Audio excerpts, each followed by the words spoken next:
Hey, it's Throwback Thursday here on Main Street Sports Today, presented by the Tennessee Orthopedic Alliance of Columbia. That's David Wilson. I'm Maurice Patton. We'll be here for the next couple of hours talking local, regional, and national sports content. And it is not just Throwback Thursday, but it is Championship Thursday. We will talk a little bit more about that and kind of bring you up to speed if you don't already know what that's about here pretty soon. David, good afternoon. What's up, Mo? How we doing? We're doing well, man. Like I said, it's Championship Thursday. Everybody in Nashville should be excited about a Nashville sports first that we will be getting into as the show develops. But happy times here in town. A cup has come home, and there will be more championships to be decided here over the next bit. In the next hour, well, we're going to try this again. We attempted last week to have Nashville Cats president and partner Jeff Fisher on to talk about the team's move to Clarksville for the 2026 season. Did not quite go as we would have hoped. We're going to take another shot at Jeff here in the second hour to talk about the Cats playing their 2026 home games at F&M Bank Arena up in Clarksville. Looking forward to that. In the next segment on Coach's Corner, we'll be joined by Franklin Road Academy football coach Justin GEISINGER. The Panthers on a little bit of a roll right now. Big win this past weekend, big game coming up this coming weekend. Going to check in with him, and we will probably try to sneak in some Vanderbilt questions for the former Commodore offensive lineman as well while we've got him. We'll also be giving out our Team of the Week and Athlete of the Week awards as we typically do during the Coach's Corner segment on Throwback Thursday. We'll be talking a little baseball. There's some going on. Me and David's favorite team is not involved, but we'll probably work some conversation in on the Braves as well as this wild card action that is going on starting right now, basically. So yeah, we will get into some baseball here. We'll get into some professional football, a little college football as well. Plenty to talk about over the next couple of hours. And as David was asking me off air before we got started, I'm going from preps to pros because I've got some high school football to get to tonight. So lot of gridiron action for us here over the next bit, and it will heat up tomorrow and Saturday and Sunday. So it's that time of year. It is. It slowly simmers, right? We get to August, we kind of take things one step at a time. We get we get girls soccer, we get volleyball, we get football going, and once that calendar turns to October, we're ready for playoffs when it comes to district and region tournaments for girls soccer and girls volleyball. I'll be at Friendship Christian tonight, as I told Mo beforehand. Good Pasture versus Friendship Christian, rematch from last year's Division II Single A District 4 championship. So my alma mater making the trip out to Lebanon, take on Friendship Christian. I'm excited for that one. So I will be neutral. I will not root for one nor the other. I'm right down the middle, Mo, as you would want me to. Well, and here's the thing. You got to be careful because you also got to be sure you're not wearing any blue or green. Because I'm great folks right pick now. up I'm on good. that. You gotta watch your wardrobe here as you are getting set to go to these ball games because people will kind of get after you a little bit. But it's okay. At least they're paying attention. So They again, will. They will. And just a really quick story. Last year, when I covered Springfield and Greenbrier, first game of the season in football, I wore a kind of yellowish, goldish Notre Dame shirt. Well, the Greenbrier people were all over me. He's rooting for Springfield. I was like, no, that's not the case. You can see ND on the front, and they're like, nope, it's the gold, it's the color. I was like, Doesn't okay, matter. I'll wear Doesn't neutral. matter. I'll wear neutral colors the rest of the way. I had on an MTSU polo a few years ago for their season opener that weekend, but I was at Columbia Central in Lincoln County. Same shade of blue. Did not go well. Yeah. So yeah, you gotta really diversify your wardrobe a little bit when you're covering high school athletics. Just take note there. But at any rate, that's what we're looking at here over the next couple of hours. Let's go ahead and get into it, David, with yesterday's results and today's schedule. on the rundown. This is the Rundown.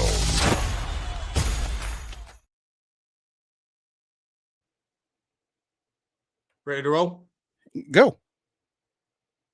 Yeah, got you. Last night's action. Sorry for the delay. In the TLS in girls volleyball action, it was Smyrna picking up a 3-0 sweep over Cane Ridge. And girls soccer was Fairview 6-1 winners over Battle Creek. Brentwood Academy a 5-1 victory over Kirkwood. Father Ryan shut out Oakland last night 8-0. Friendship Christian in district play in Division II Single A District 4. In their senior night, they picked up a 4-0 win over Clarksville Academy. It was Stewart's Creek picking up a big 3-0 win over Lebanon as the Redhawks stay undefeated on their season. In Major League Baseball action, we will have 3 decisive game threes this afternoon in the wild card series. Yesterday, it was Cleveland extending their season with a 6-1 win over Detroit. It was San Diego also extending their season with a 3-0 win over the Chicago Cubs. In the Bronx, it took an 8th-inning run from Jazz Chisholm on a base hit to get the Yankees off the snide and get even that series 4-3 victory for the Bronx Bombers. Then last night, the Dodgers defeated the Cincinnati Reds 8-4. The Dodgers advanced to the NLDS where they would take on the Philadelphia Phillies. Last night, we've delayed it long enough. A championship is coming home to the 615. Nashville Soccer Club picked up a 2-1 win over Austin FC in the MLS 2025 U.S. Open Cup final. There we go. Thursday night, high school football action. We talked about at least one of those games, but Franklin is traveling across McHatcher Bypass to Centennial in the Battle of Franklin. That's a 7 o'clock start, as are all of these games. Middle Tennessee Christian goes up to Salina, taking on Clay County tonight. Kirkwood is at Laverne. Rockvale travels to Oakland. Independence is at East Brentwood against Ravenwood. Actually, I'll be over at that one, so stop by, say hi. Smyrna is at Riverdale at 7 tonight. Clarksville goes to Siegel.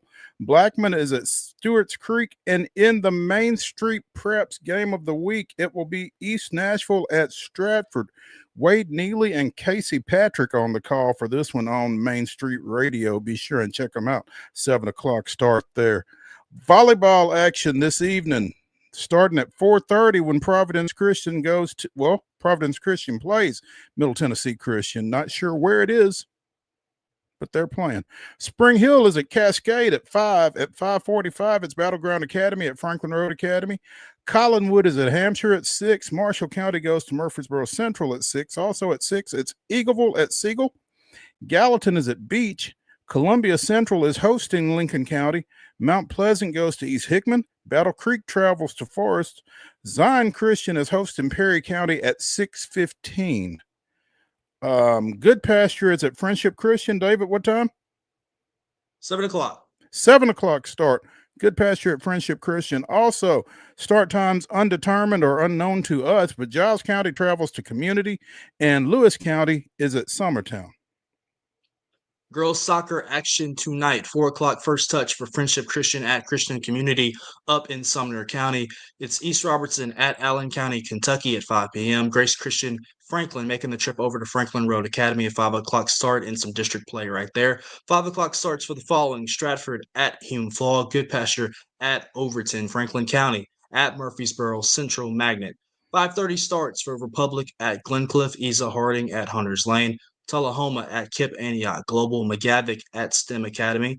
6 o'clock starts Gallatin at Summit, Dixon County at Sycamore, Monterey at Watertown, Montgomery Central at West Creek, Portland at White House Heritage. In district played is Laverne at Wilson Central. 6 o'clock starts also for Siegel at Brentwood, Springfield at Clarksville Northwest, Smyrna at Cookville, Pope John Paul II at Innsworth, Zion Christian at Giles County, White House at Greenbrier, McEwen at Middle Tennessee Christian, 6:30 first touch for University School of Nashville at Martin Luther King, Independence at Rockville, Hillsboro at Beach. 7 o'clock first touch for the remainder of the schedule, except for one. We'll get to that one here shortly.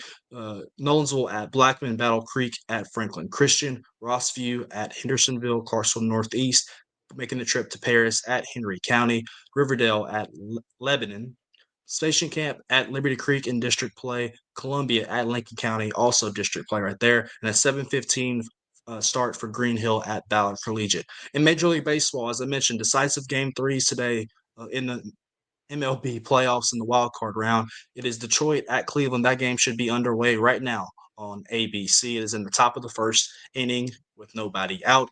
At Wrigley Field this afternoon, 4 o'clock start on ESPN. It's the San Diego Padres and the Chicago Cubs. And in the nightcap in the Bronx, it is the Boston Red Sox at the New York Yankees. 7 o'clock first pitch on ESPN. Tonight in the National Football League, NFC West Showdown in California, as the San Francisco 49ers take on the Los Angeles Rams in SoFi. 7:15 kickoff on Amazon Prime. Al Michaels, Kirk Herbstreit on the call. Ladies and gentlemen, those were your scores. That was your schedule, and that concludes today's rundown.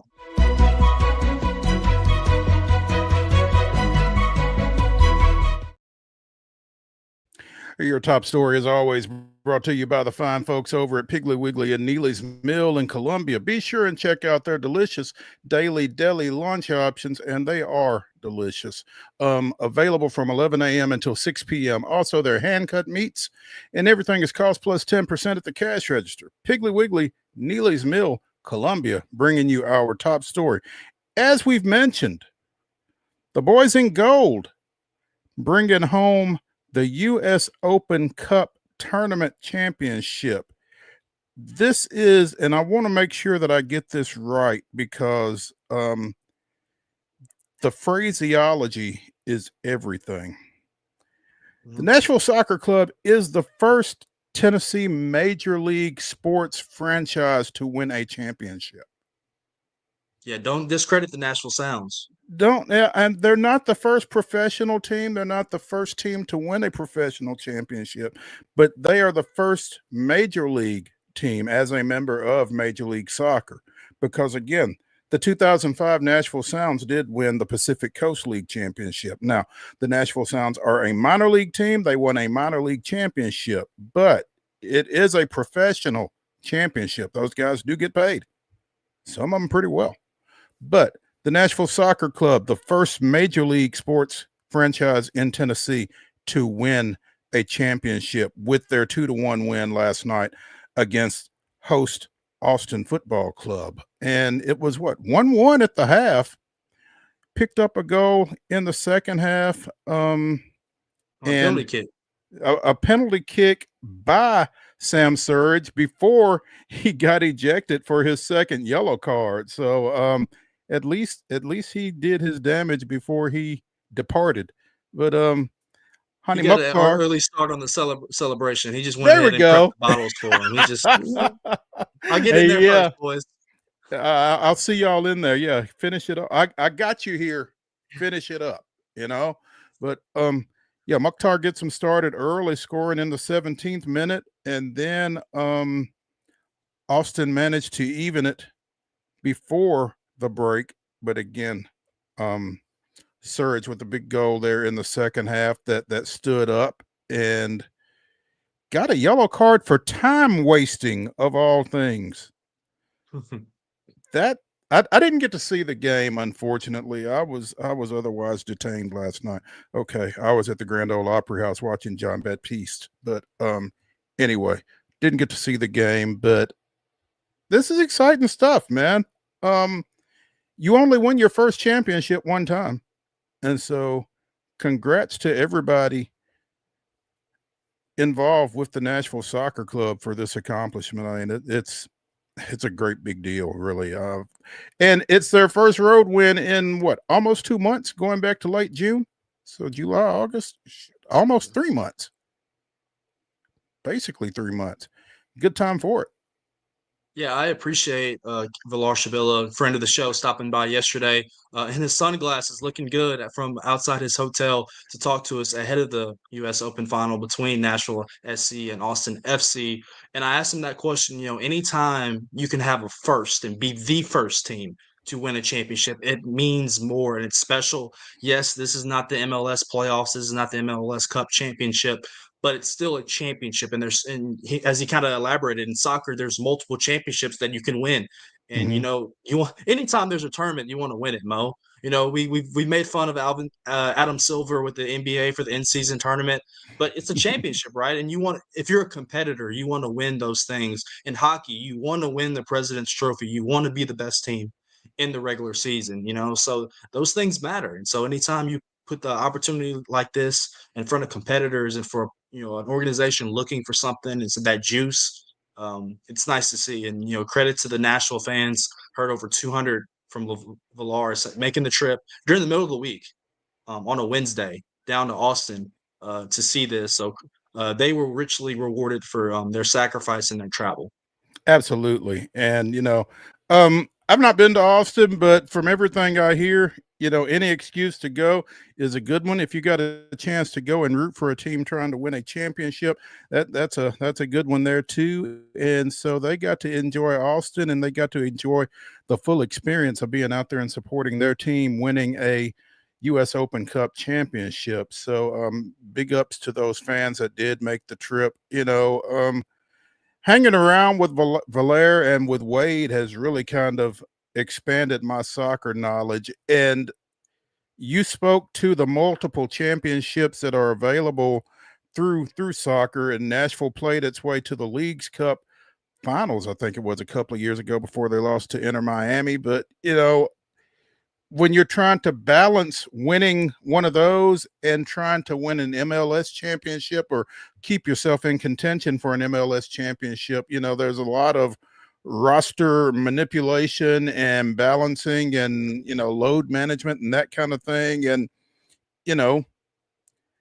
Nashville would really like to win MLS, but when you've got a chance to win one, you don't, throw off for what's out there. A bird in the hand is worth two in the bush and that kind of thing. So hopefully this will be a little extra motivation maybe from Nashville Soccer Club, because they've struggled here since that 12-game unbeaten string that they put together. As we mentioned, this was their first road win since June 28th. So, maybe this will spark something here coming down the stretch in MLS play. I think they turn right around and play again this weekend in MLS play. Yeah, there's 2 games left on their regular season slate. They're right now 6th in the Eastern Conference standings. So they've already clinched an MLS berth for the playoffs, something they didn't do last year. And Valère kind of mentioned that, coming into the season, it was kind of more viewed as a rebuilding year under second-year head coach B.J. Callahan. And here they are winning the U.S. Open final and then making the playoffs. So they have overperformed their expectations. So hat tip to those guys. Our Braves did not overperform expectations. They underperformed. So at least one team locally here for us that we root for got it done and has continued to play well throughout their season. Absolutely. Now, again, they don't get a whole lot of time to celebrate. They go to Montreal for a Saturday MLS matchup before finishing the season on the 18th, the regular season, against visiting Inter Miami, which means visiting Messi. So still some work to do in MLS, but they got the U.S. Open Cup championship, and I'm sure that cup will be displayed in a place of prominence out at Geodis Park here for the next bit. So again, congratulations to the Nashville Soccer Club, your 2025 U.S. Open Cup champions. Let's take a break here as we get rolling on Throwback Thursday on Main Street Sports Today, presented by the Tennessee Orthopedic Alliance of Columbia. When we come back, we'll get into Coach's Corner. We'll visit with Franklin Road Academy football coach Justin Geisinger, talk a little bit about his undefeated Panthers. Stick around.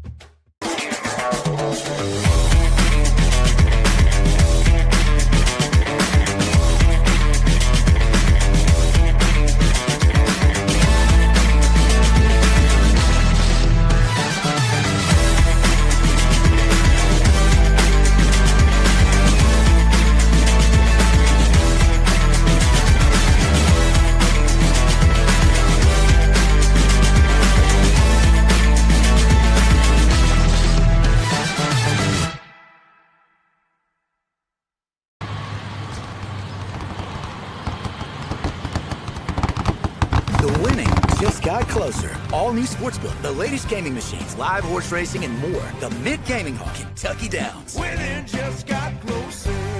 Deep in a forest at Nashville Nashville Zoo. New creatures here for you to view. Phantoms graced in black and white swing high in trees of dappled light. In rocky crags, tall and steep, small antelopes with nimble feet. A wise old man with beard of white, a sentry perched on stony height. Amidst it all, a hunter lies, with coat of gold and steely eyes. A new adventure just for you. Leopard Forest at Nashville Zoo. Open now. Busy bee, yeah, busy bee. If you need Hold on, y'all, hold on. I need to make a call. Hey, this is Brianna with Busy Bee. I'm giving you a call to let you know your technician is on his way. 833. Busy bee. Guys, not yet. Not yet. Busy bee, oh, Now busy ready, bee. guys. Call 775-7833.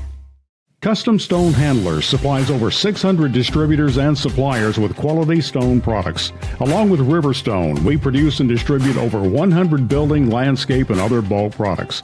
Our goal is to provide quality products, service, and partnerships to ensure our customers' success.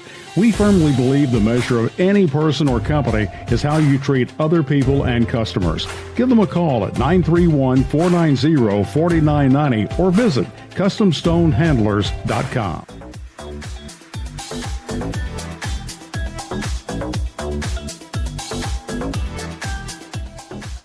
Welcome back into Throwback Thursday here on Main Street Sports Today, presented by the Tennessee Orthopedic Alliance of Columbia.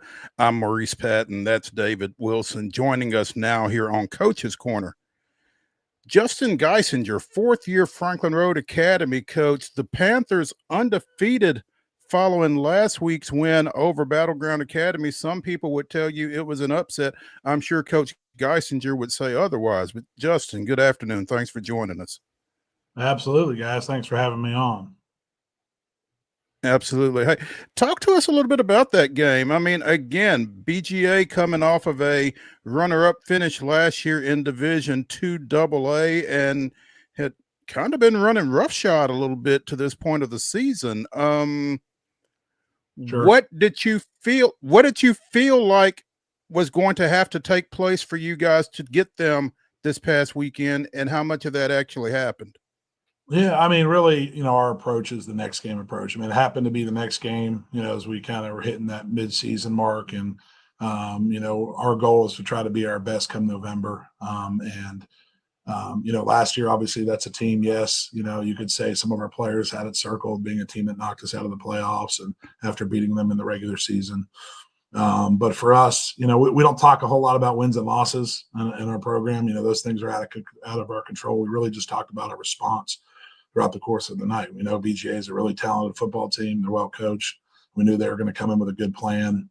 And we knew there was going to be adversity throughout the game. And there was, especially through the first half, being down 14-0 at half and be able to battle back from that. I was most proud about the resiliency of our kids and the resolve that they had, able to come back against a really talented team and being able to shut them out in the second half and put 21 points up to, just enough to get it done was exciting. So it was good. It was a great team win. All three phases had, key contributions to the victory. And, we're moving past that one. We're getting ready for good pasture, obviously coming up tomorrow for a big homecoming game. That's another region one. So that'll be the next biggest one for us. You talk about it's the next game, and I get that. But, when you're dealing with 15, 16, 17-year-olds, coach, and they know that you're 5-0 going into good pasture, at what point do you have to, if nothing else, squelch, talk about trying to go undefeated and just kind of bring them back to that next game? Yeah. We never obviously talk about being undefeated. That's, again, results being out of our control. We talk a lot about the equation E+R=O, which was, a part of our cultural development program for years. And we put a lot of weight into that. And we talk about events or things that we can influence, but we can't control. Outcomes are things that we can't control. The only thing we can control is our response in there. And that's how we respond to everything from the football standpoint. It's worrying about the next practice, the next rep, making sure we're keeping up with our schoolwork and doing right in the classroom, making sure we're keeping up at home and treating our parents and our siblings the right way. And it all kind of goes hand in hand, and kind of stands, our process is WTO. And you'll see that on the back of our helmets. It stands for win the one. And when we talk about win the one, society's way of looking at that might be the accolade, the undefeated season. You're talking about the championships. All things that are goals for us, all things we're striving for. But we talk about winning the next thing in front of us. It happens to be a conversation with mom and dad in the car ride home. If it happens to be an exam and not procrastinating and making sure we're winning the opportunities in the evening to get in our books and get those things done. So with whatever it is, it's more of a life thing. But we feel like that kind of equation and those letters tie directly into life. They also tie into successful football as well. Justin, we've entered now the month of October, and this is kind of that point of the season where teams start to separate themselves from one another. Through the first 5 weeks of the season and the first couple months, or the month rather, what have you learned about this football team that's really surprised you and just kind of got you excited about the stretch run? So we have 7 seniors, and this is the smallest senior group that I've ever coached, and been doing this a while now. And we've really challenged them all the way back when we started doing some leadership training with them in the spring and through the summer and into the season about how they can really use that as a strength and growing close and kind of having that smaller, more intimate group can kind of feed off that. And so I've been proud of that senior group.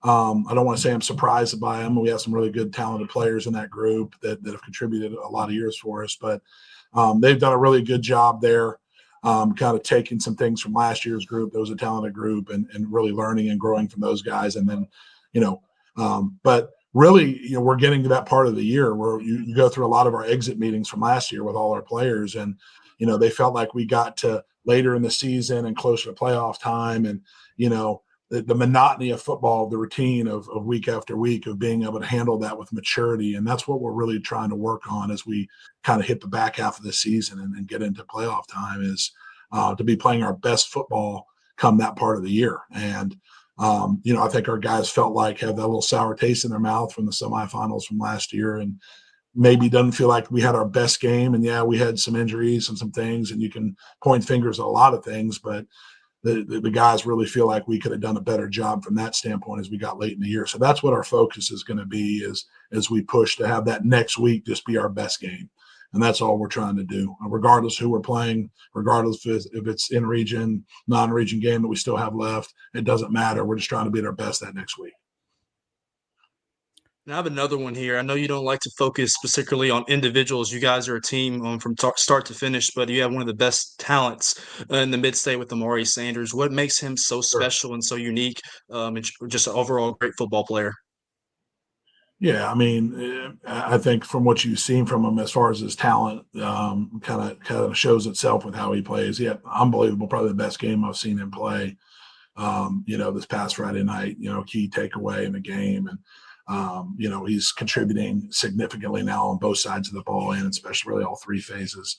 His measurables, you look at a 6'4" plus kid, 210, 215-pound kid, and what he's able to do on any given Friday night. None of that's a surprise at this point, but very cerebral, very smart kid, good student. He's a coach's kid as well. His dad is our defensive coordinator, who does a great job with our defense, and Coach Ed Sanders. And so, I mean, he has that too, which I think has really helped, having a dad that has been a player at the collegiate level and coached at the collegiate level a little bit. So he's helped ground him a little bit from the home standpoint there, and him being surrounded with obviously that and along with our staff has been really, really, really good for him. But obviously he's got a lot of God-given ability as well. So talented kid, sharp kid. I mean, everything runs through him, through our back end of our defense. Like I said, he's doing some really good things on offense too. So that's been exciting. Justin Geisinger, Franklin Road Academy football coach, joining us here on Coach's Corner on Main Street Sports today, presented by the Tennessee Orthopedic Alliance of Columbia. Justin, it's interesting as you talk about Omari and you talk about Ed, and you've been in this area for a little bit. This is your 4th year at FRA after spending 7 years as a head coach up at Pope John Paul II, but you played your college ball locally here at Vanderbilt before getting some time in the NFL.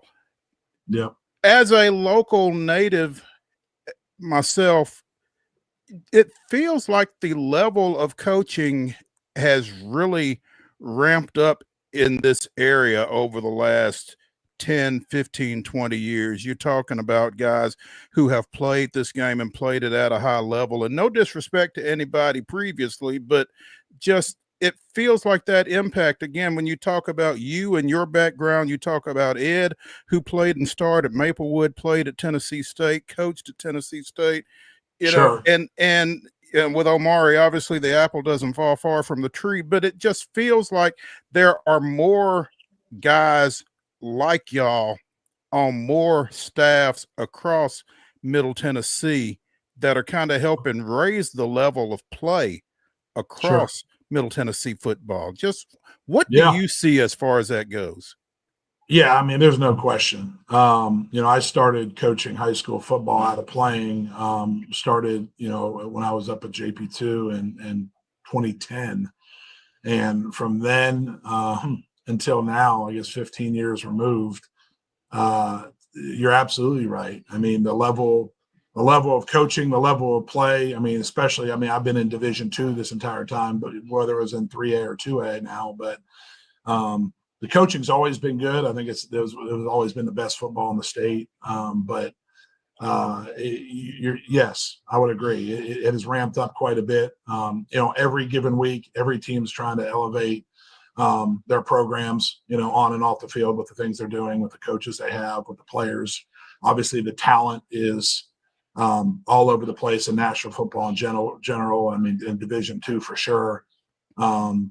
But it's a challenge. I mean, I love it. We embrace the challenge. Our staff loves it. But having friends in coaching and kind of spread out now around the country, I would put Division II, Tennessee football up there with just about anybody. As far as the level of play and the level of competition, the level of coaching, week in and week out. So it's for sure. Yeah. David. Absolutely. Coach, going into tomorrow night, talking specifically about Good Pasture, Tyler Turner has done a great job getting that ship kind of turned around this year. They have some quality players, one of the more underrated running backs in the mid-state as well. What kind of matchup problems do they present, and some things that you guys have to do well, both offensively and defensively, to remain undefeated tomorrow night? Yeah, I mean, hats off to Coach Turner. I mean, he's they're definitely much improved this year. I mean, if you turn on the tape and you look at them, much more balanced in what they're doing. They run the football really well. The running back that they have, who I believe was at Davidson Academy, is now there at Good Pasture, but he's a downhill runner, and he's a tough guy to tackle. Quarterback's back, a guy that throws the ball, can make all the throws. So you definitely have to honor him from that standpoint. So I think they are well balanced. They're extremely patient with play calling, and they trust in their process there for sure. And on the defensive side of the ball, they compete. I mean, 11 hats to the ball. Those guys run to the football, and that's the thing I think that jumps off immediately. They're sound, they're disciplined, they don't miss tackles. So we know what we got to work out for us. And we know we have to be ready to play, being a homecoming week, being a week that can be full of a lot of great things, but also can be distractions at times too, if you allow it to be. And we preached on that all week. So we got to finish up with a good day of prep today, to be ready for a team that's going to come in here and give us everything they have tomorrow. That's for sure. Justin, you mentioned earlier you've got 7 seniors on your roster this time around, and while it is a team game, it means that some younger guys have probably had to step up for you this time around. Who among those younger guys has stood out for you here over the first half?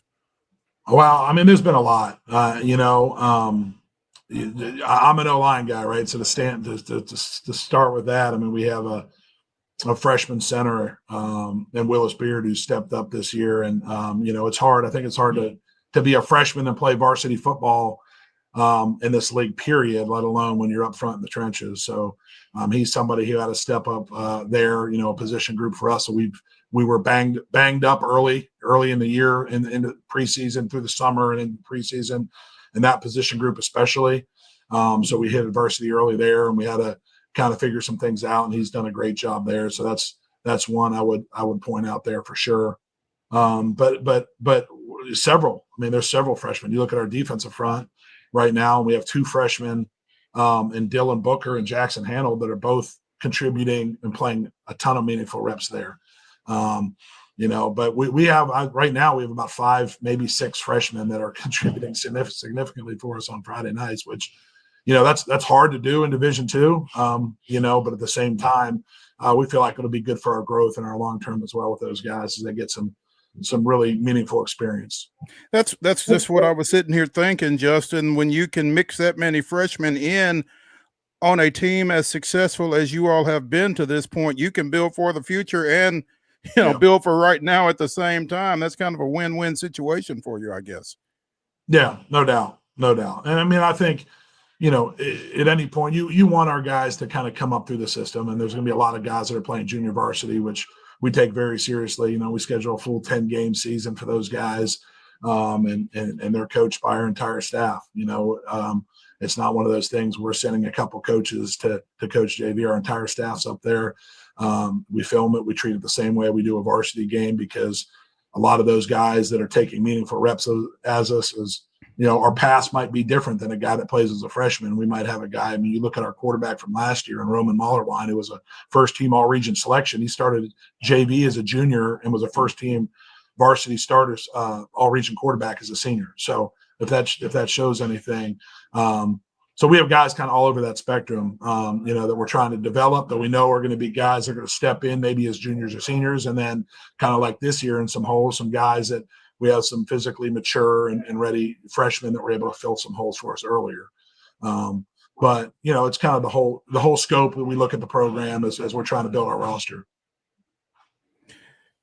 Justin, you played your high school ball in Pennsylvania before coming down here to play at Vanderbilt in the early 2000s, and other than your NFL career, basically never left. I don't know how much time on Saturdays you get to pay attention to your alma mater. They got a pretty big game on Saturday. Yeah. What's it like watching Vanderbilt have the success that they are having right now?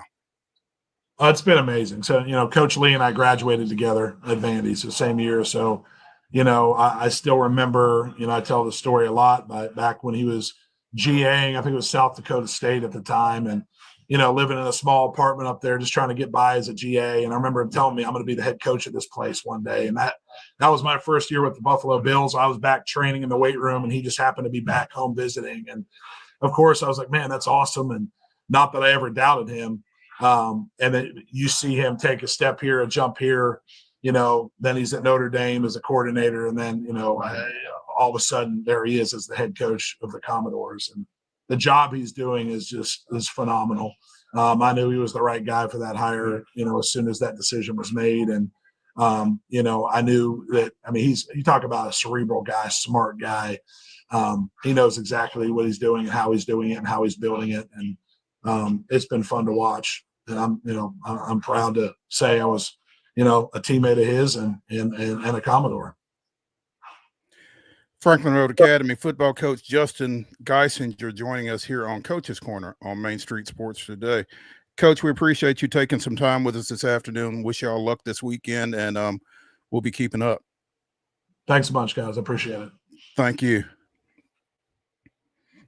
Hey, before we get out of here, we need to mention our Team of the Week and Athlete of the Week award winners. We will start with our Custom Stone Handlers Into Win Life Team of the Week. Besides the military, there is no greater team building experience than high school athletics. Custom Stone Handlers invites you to get in the game.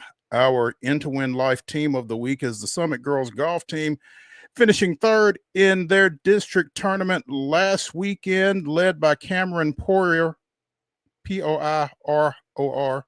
I hope I'm getting that right. I apologize if I didn't. But Cameron, a state tournament qualifier last year, led Summit to their third place finish at the district tournament and a spot in this week's region tournament. Cameron from there qualified again for the state tournament that will take place next week up in East Tennessee. But again, congratulations to the Summit Lady Spartans golf team, our Custom Stone Handlers Into Win Life Team of the Week. Our Tennessee Orthopedic Alliance of Columbia Athlete of the Week, Peyton Niehaus, a receiver / returner for Mount Pleasant, had 4 catches for 85 yards. 2 of those catches went for touchdowns in the Tigers' big 48-0 homecoming win over Scotts Hill. Also a punt return for a touchdown.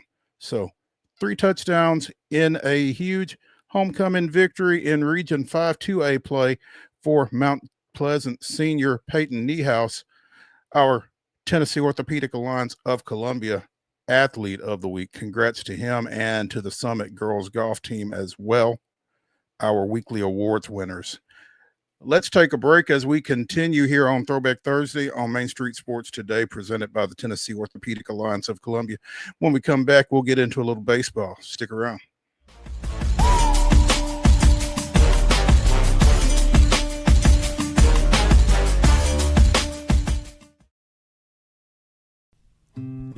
Columbia Power and Water Systems is dedicated to bringing our customers reliable local service. Whether you're turning on a light switch, your faucet, or streaming on TV, our dedicated team members from here in Murray County work every day to keep you on. If you need us, call us 931-388-4833 or visit cpws.com. CPWS, local service, local support.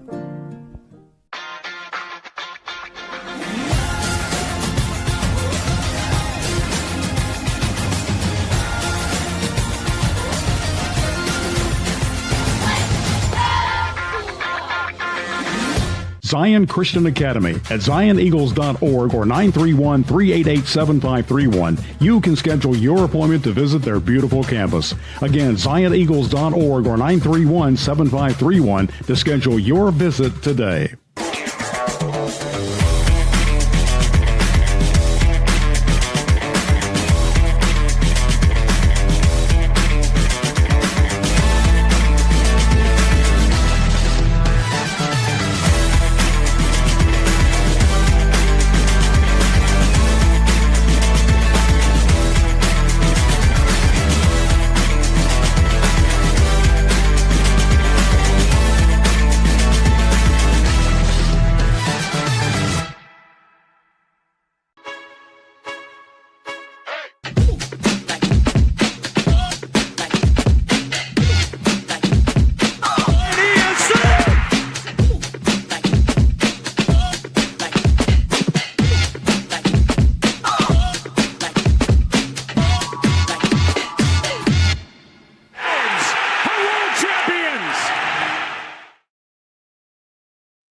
$1974.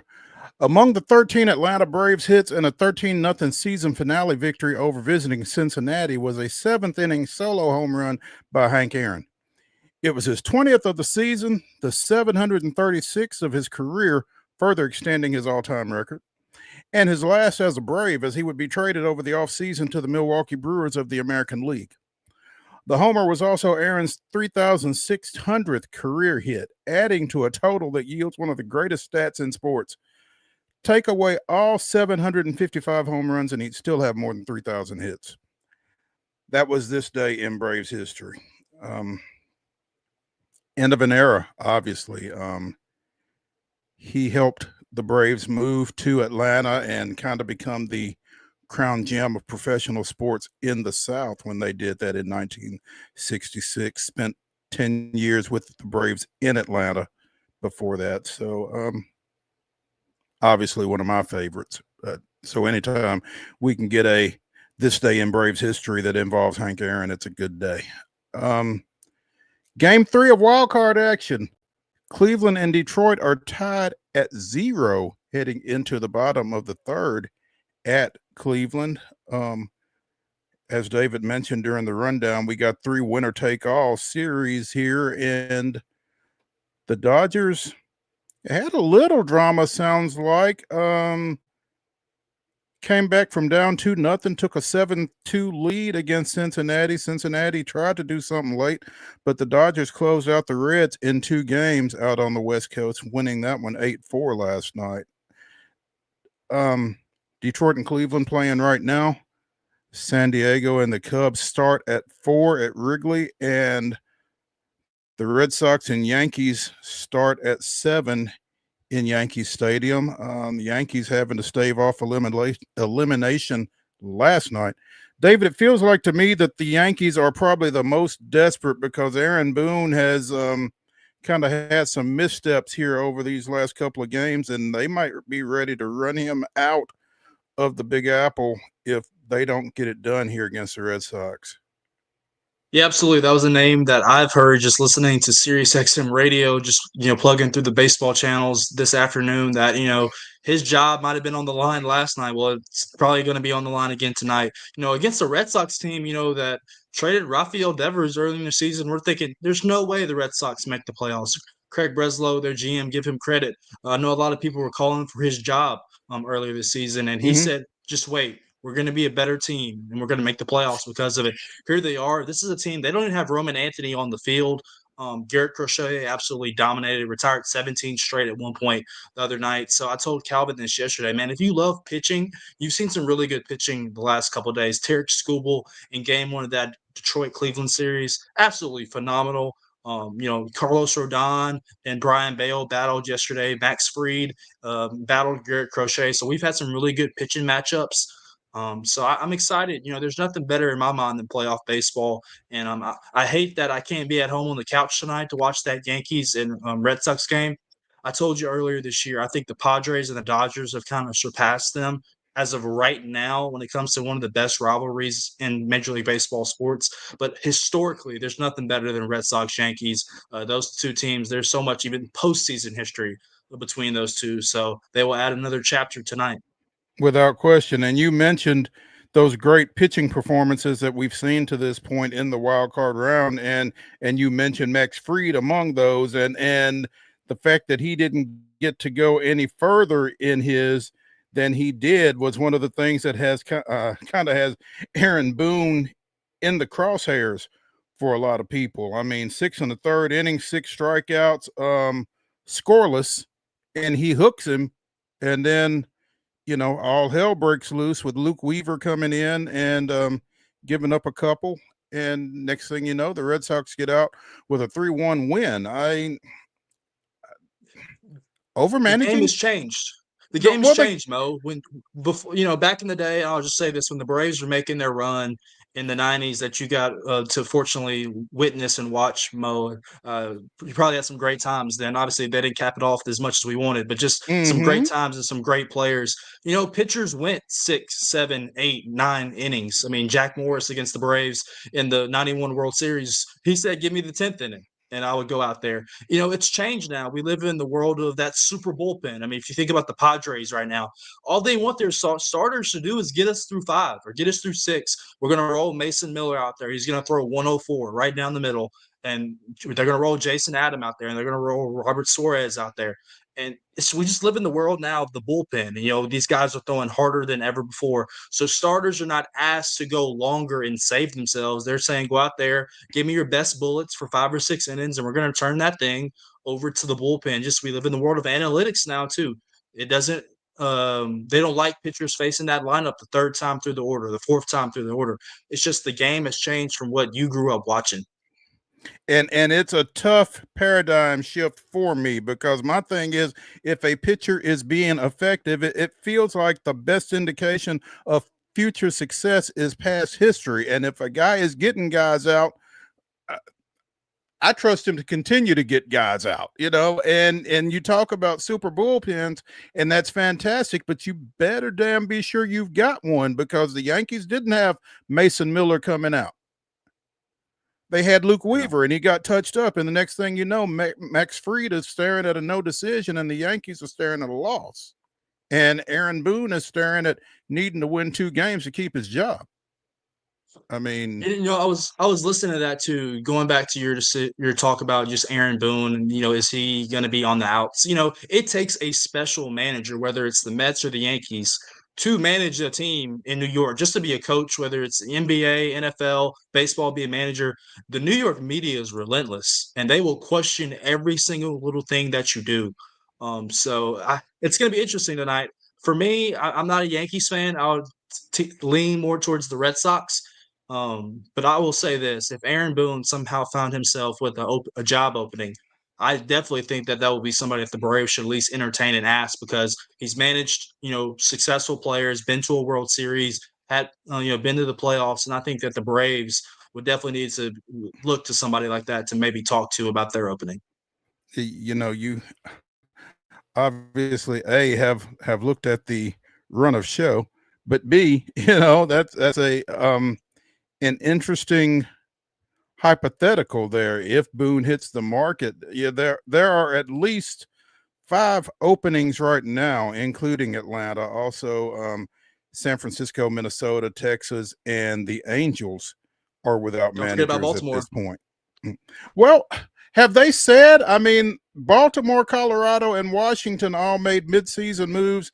They had interim guys. Now, have they said that those guys aren't coming back in each of those cases? Do we know that? I believe that the Orioles have said that theirs is not coming back. The other two, Washington and Colorado, have not made that decision. But I think you can add Baltimore. So I think there are 6 openings right now. At least 6. Interesting. The Braves is most attractive right now of the current ones. The Braves are most attractive. I think without saying, probably followed closely by the Giants, actually.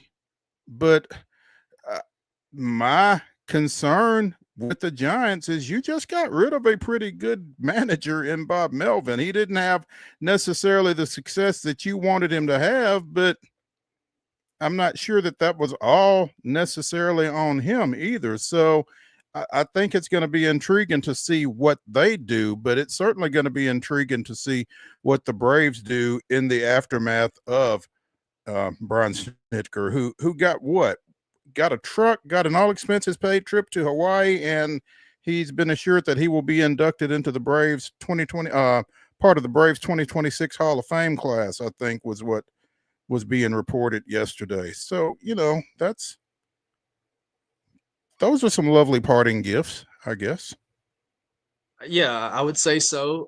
Congrats to him and Ronnie, his wife. Obviously, just the time and sacrifice he spent for the organization is second to none. He's gonna get his day. Obviously, I hate that we couldn't give him the send off that we gave Charlie Morton, but for him to go into the Braves Hall of Fame before a game next year, obviously that will be a very bittersweet moment for us. I was laughing. They were kind of going down memory lane with Snit yesterday.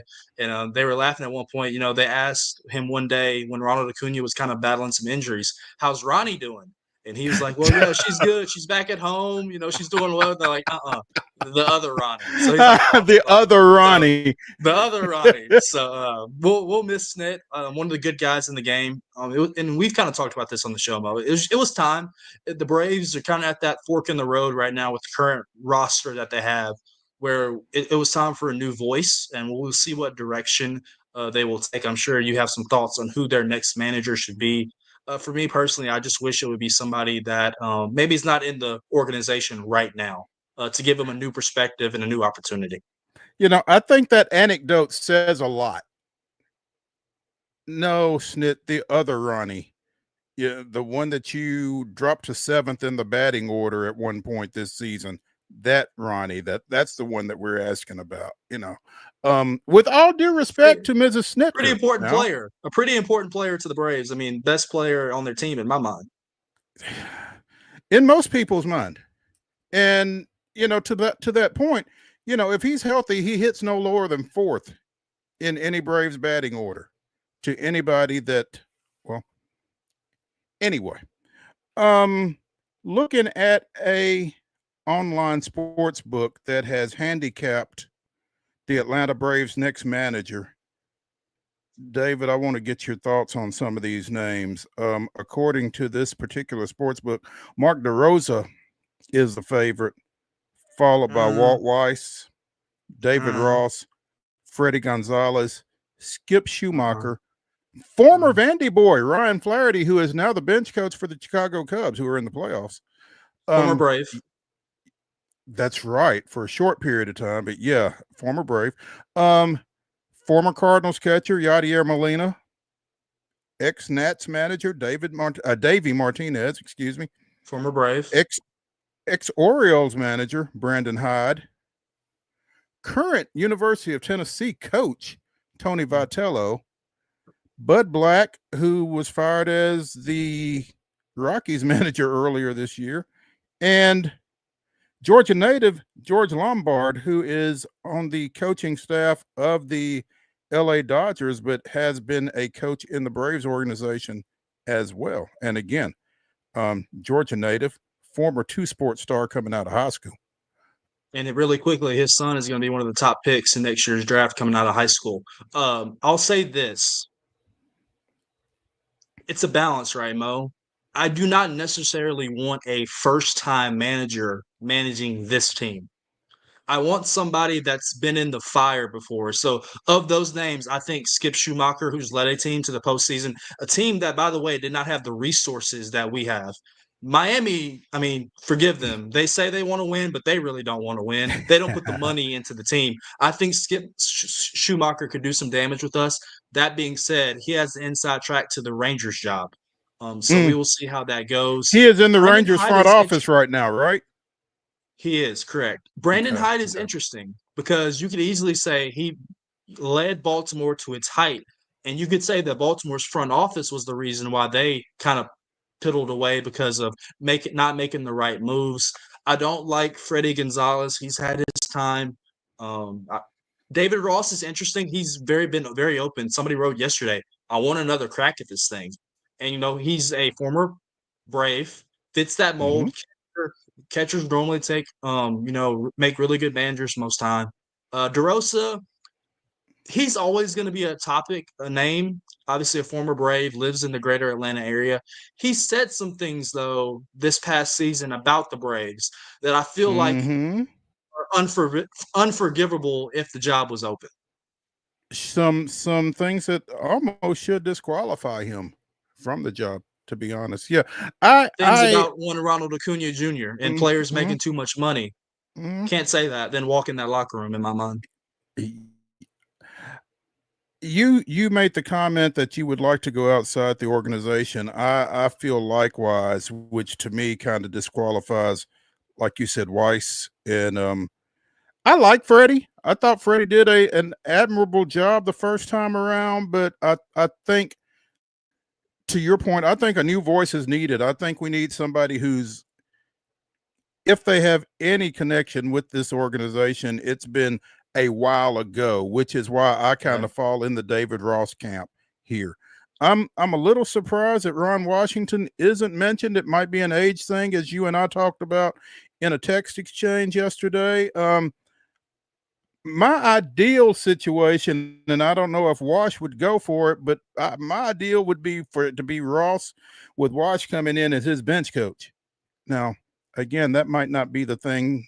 Either of those guys may not necessarily sit with that. But obviously, Wash had some health issues this past year that kind of cut his tenure in LA short, and that was unfortunate. But he's just so energetic, man, and he's contagious in that clubhouse, it feels like. And I'd love to see him in a Braves uniform again. Not really feeling Yadier Molina. I'm not sure where that's coming from. Yeah, he's not going to be a Brave. If anything, he'd be a Cardinals manager one day. And I'm not sure how you sell former Washington manager Davey Martinez to the Braves fan base, if you're concerned with that kind of thing. Tony Vitello, I love Tony V. I'm just not sure how that approach works at the major league level, that rah-rah deal. Let him get hit, let him make his managing debut somewhere else, as far as I'm concerned. I feel like of this list of 12, I'm all in on David Ross. Ryan Flaherty would be right there alongside Skip Schumacher, but again, I'm not really feeling a first-time manager with what is at the Atlanta Braves' disposal right now. So it will certainly be something to keep an eye on as we go through this offseason. Hopefully it doesn't linger too long. We'll see. Let's take a break as we wrap up the first hour of Throwback Thursday here on Main Street today, presented by the Tennessee Orthopedic Alliance of Columbia. When we come back for hour number 2, it is again Throwback Thursday. We'll be throwing it back to a recent conversation that we had with Jeff Metcalfe, formerly of the Arizona Republic, talking a little WNBA. Stick around.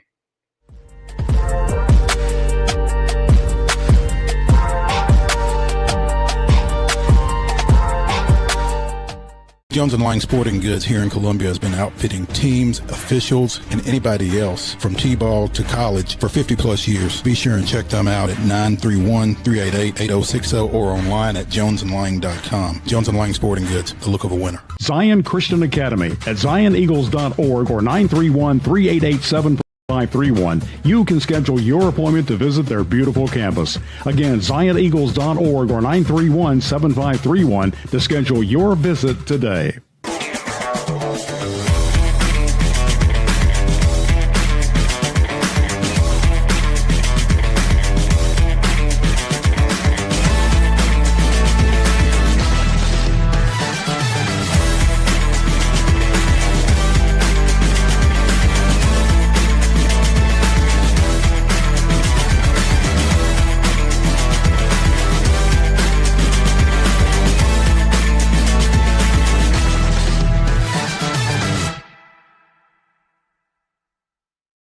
Is your internet slowing you down? It's time for an upgrade. Whether you're at home, working from your home office, or at your business, it's time to unleash the speed you need with speeds up to 1 gig at CPWS for as low as $70 a month.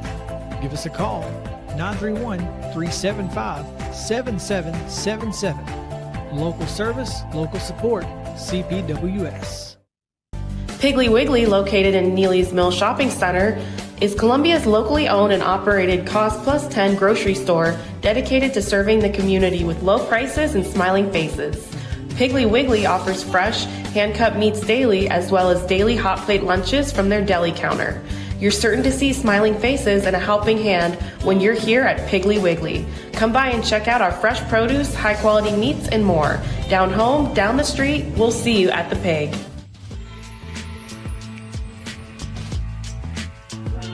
Who still keeps tabs on the Phoenix Mercury and the WNBA, and pleased to have him with us. Jeff, good afternoon. Hi guys, Maurice, I gotta appreciate you bringing the 1954 institutional knowledge to the table on your previous segment. I do that sometimes around here with the young reporters, and I don't know if they bear with me or they just want me to be quiet. I'm not really sure. I understand. It's good when you can give reference to stuff, man, and I can do that a little bit, so it works out well. But what I can't give reference to, Jeff, is I'm not sure I've seen a snap quite like Cheryl Reeves's on Friday night, late in that Mercury Lynx Game 3 matchup. Well, I agree with that. I've never seen one like that in person. Let's put it that way. When you look at the totality of what happened, both of her technical fouls, the way she berated the officials before getting tossed. She threw some F-bombs at the fans on the way out, and then what she said after the game, which was kind of tantamount to, questioning the integrity of the league when it comes to officiating. So I sort of think she made the decision to get a suspension herself. I don't think the league had any choice. Yeah, she kind of went scorched earth from the get pretty much. But that said, Jeff, she hasn't been the only one who has had issues with WNBA officiating over the course of this season. Now, I mean, the play in question, was it a bad call? I think it's kind of borderline, could have gone either way, but I mean, she was committed to that and took it all the way to its full conclusion, I guess, which was yesterday's loss with her suspended and obviously with Nafisa Collier out. And, maybe Phoenix wins that game anyway. I don't want to take anything away from the Mercury, but the fact of the matter is Reeves isn't on the sidelines. Fee isn't in the game, and Phoenix wins. Yeah, well, it's definitely a big factor. You know how that works sometimes, though. It can lead to an energy boost for the people that are, there taking Collier's place.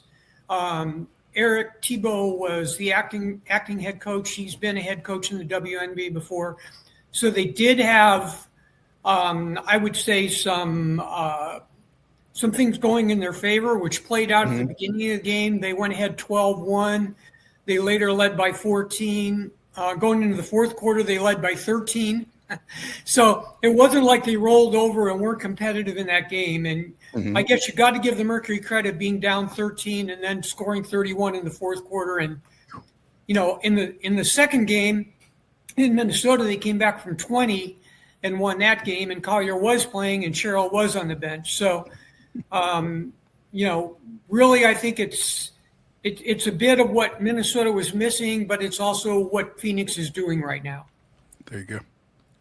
Jeff, as you know, we kind of watch this play out, and you know, it becomes a bigger and bigger story. I don't know about you guys, but I kind of landed two things can kind of be true at once because on one hand, you know, I see the issue where Cheryl Reeve might take her position, and whether that means publicly or privately, but also, you know, I can see where the league has to come down and do this. And Jeff, I'm just really curious because Phoenix has been such a puzzling team to me all year, and now they suddenly, after ebbing and flowing all year, they find themselves now just awaiting who they're going to play in the championship series. What have you kind of seen in terms of the emotional roller coaster with this team, and kind of where would you say their spirits are entering these finals? Well, part of the reason for what you just said was that they had a significant number of injuries in the early part of the season.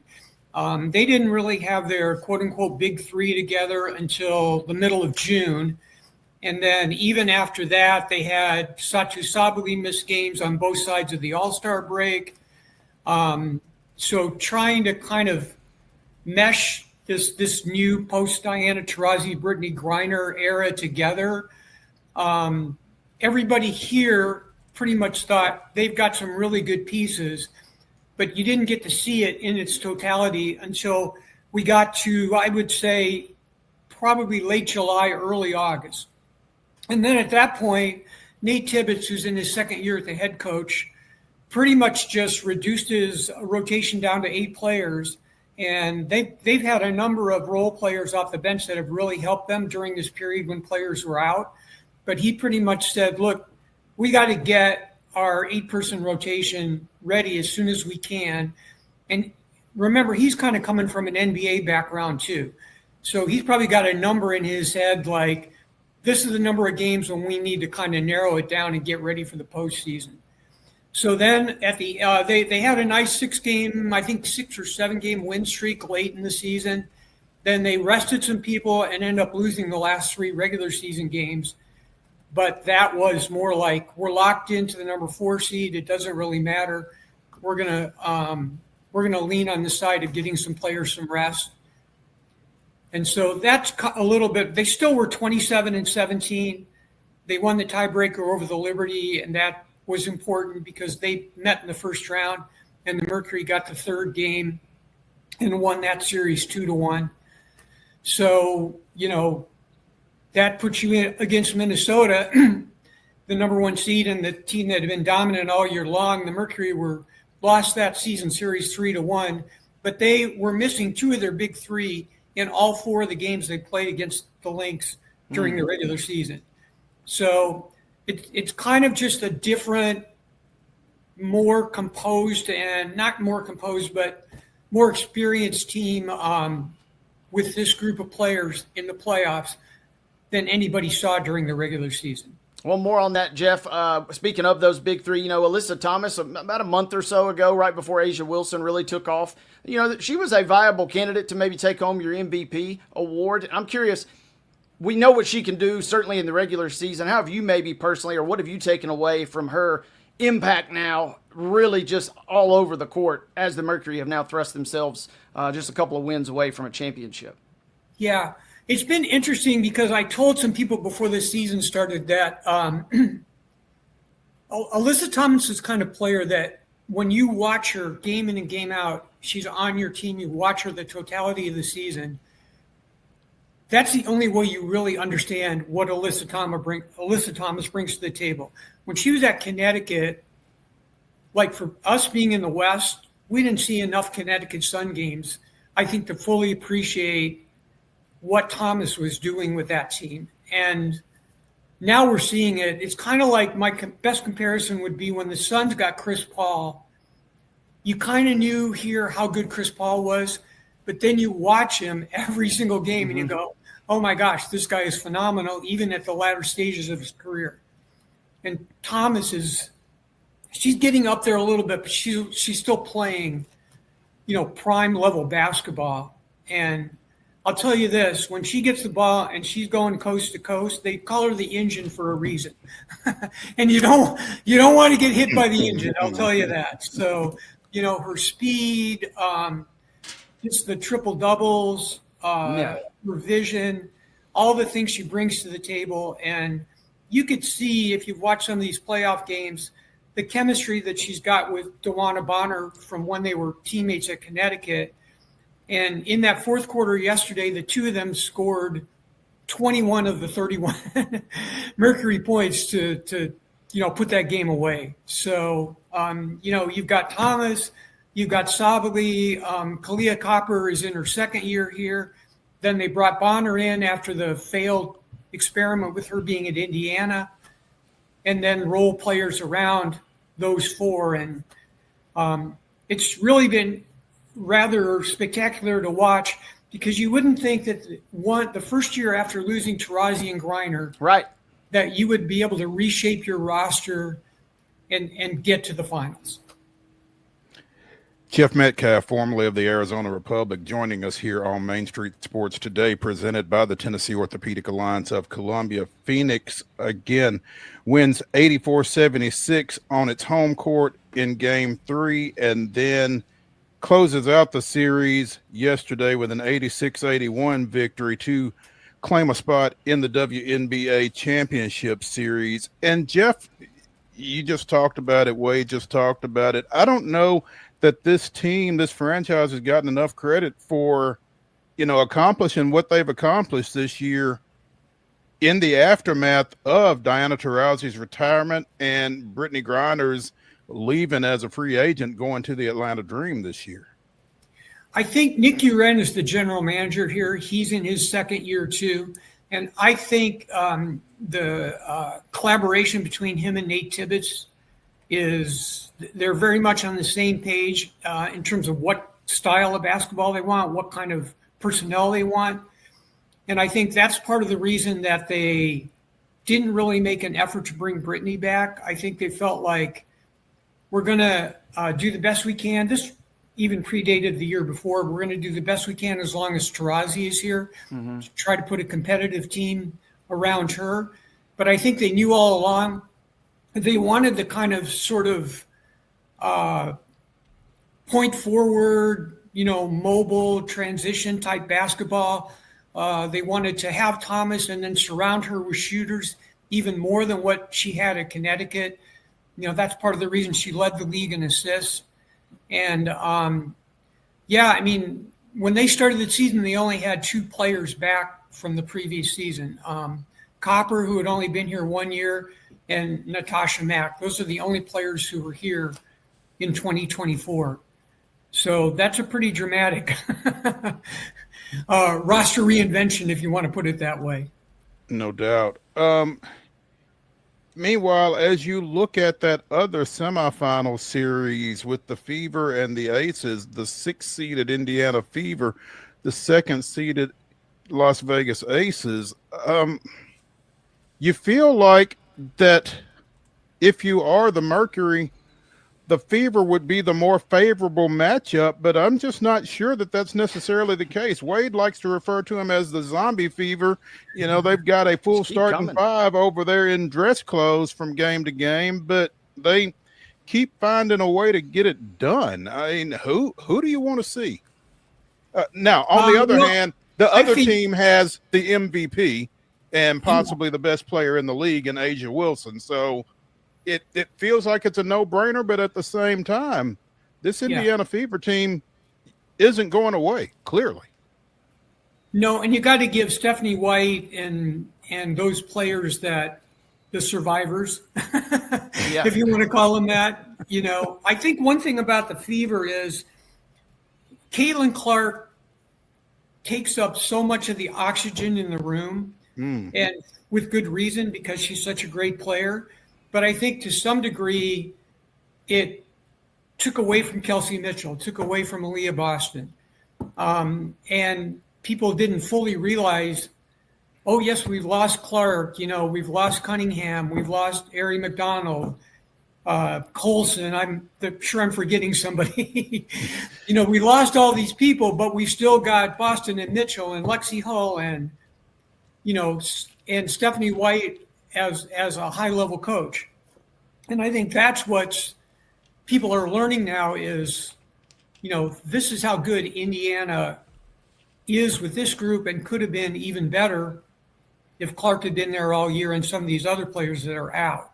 So, yes, I think anybody that follows the WNBA at all would say you'd rather play Indiana in the finals than play Las Vegas, and partly because of Wilson. But again, it's 2-2, and the fifth game is in Vegas. So, you think the Aces would win, and that's the way that finals would go, which would be a rematch of the 2021 semifinals that the Mercury won in 5 games.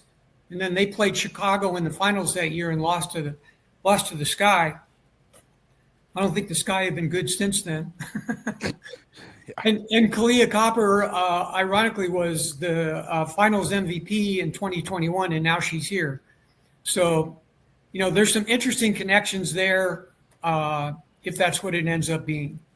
But I do give Indiana a lot of credit. I just didn't think that they'd be able to pull off where they are right now. Their run, Jeff, kind of reminds you of, an NBA franchise that made a similar run from the same state this year, where you just can't get rid of the Pacers. You kind of somehow just can't get rid of these Fever right now.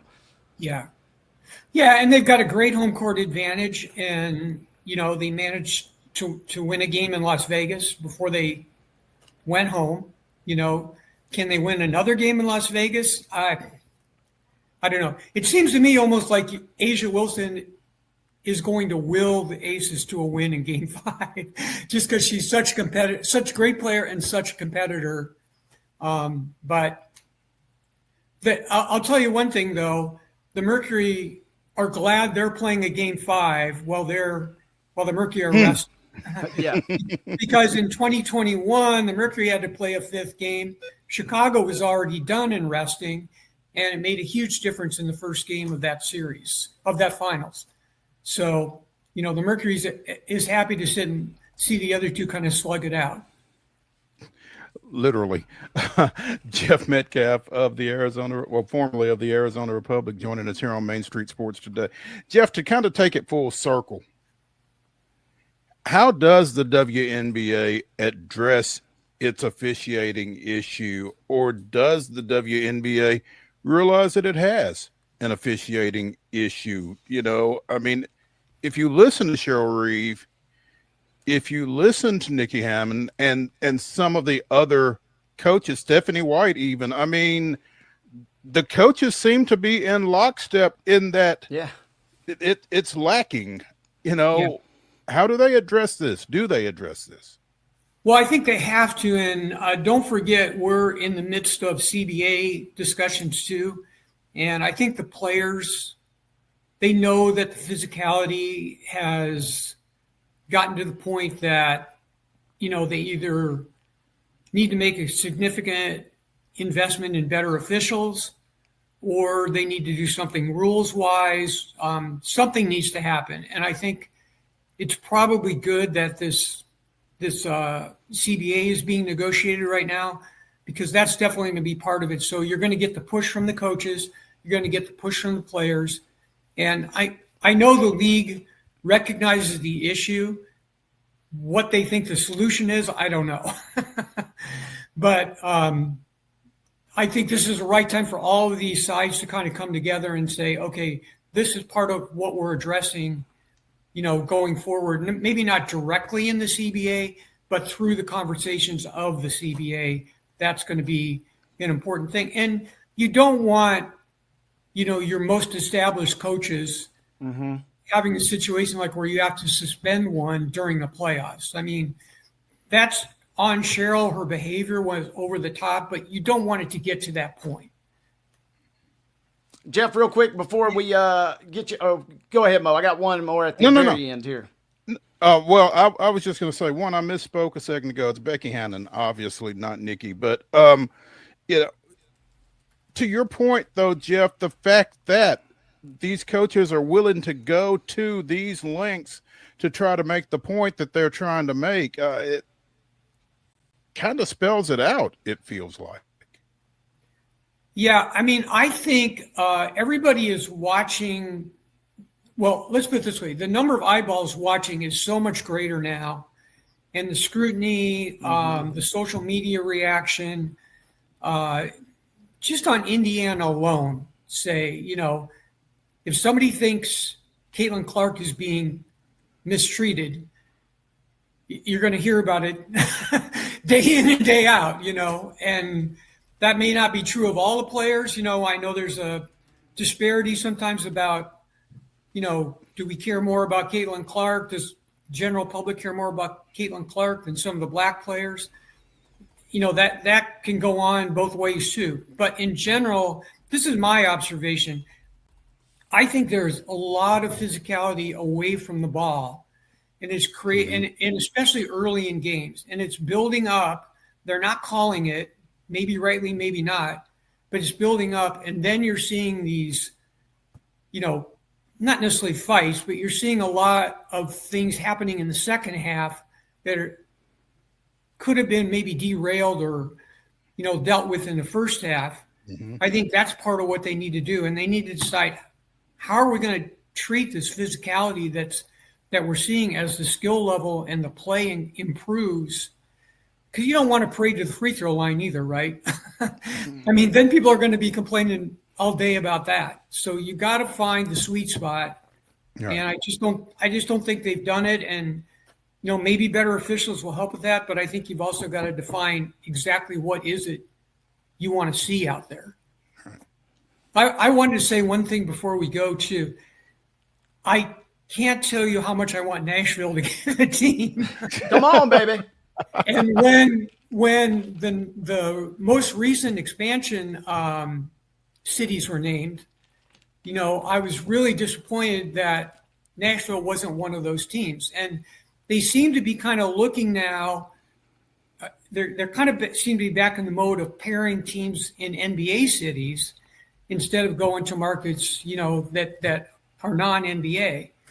And I don't know. I don't know exactly what's going on behind the scenes when it comes to evaluating expansion franchises, but I just see a Las Vegas type of situation that could blossom in Nashville just the way it has with the Aces. And of course, you can also build on the Tennessee heritage and all of that. So I don't know. I know now they're pretty much they've got teams lined up through 2030 with Cleveland and who am I forgetting? Detroit and Philadelphia, I think, are the latest three. But those are being added from 28 through 30. So I don't know what's going to happen or if there's room to add other teams. That would take them up to 18. If you add the 2 next year and then those 3 that I just mentioned, that would take them up to 8, from 13 to 18, which should be the biggest the league has ever been. So anyway, that's my plug for Nashville. Hey, if you have Kathy Engelbert's number, feel free to call her and put that bug in her ear. Folks around here would certainly appreciate it.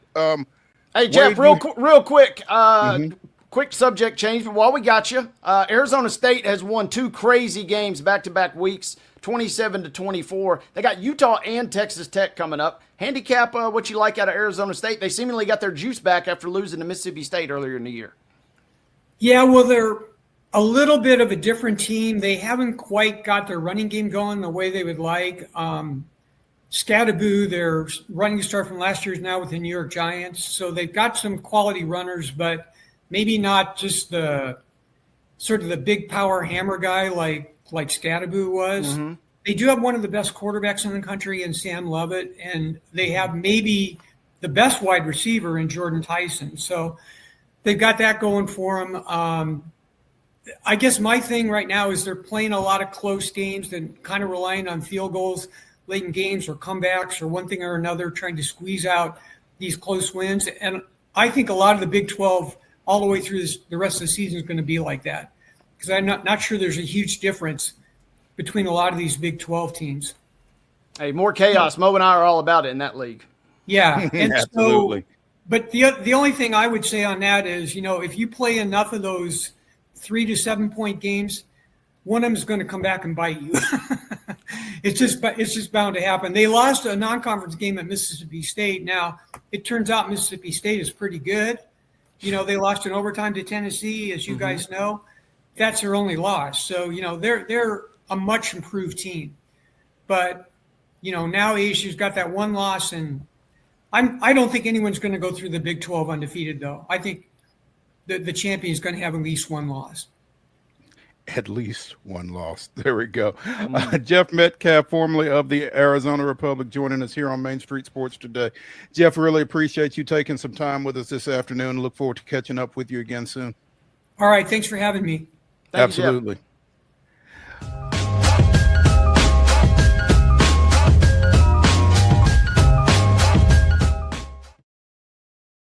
Deep in a forest at Nashville Zoo, new creatures here for you to view. Phantoms graced in black and white swing high in trees of dappled light. In rocky crags, tall and steep, small antelopes with nimble feet. A wise old man with beard of white, a sentry perched on stony height. Amidst it all, a hunter lies, with coat of gold and steely eyes. A new adventure just for you.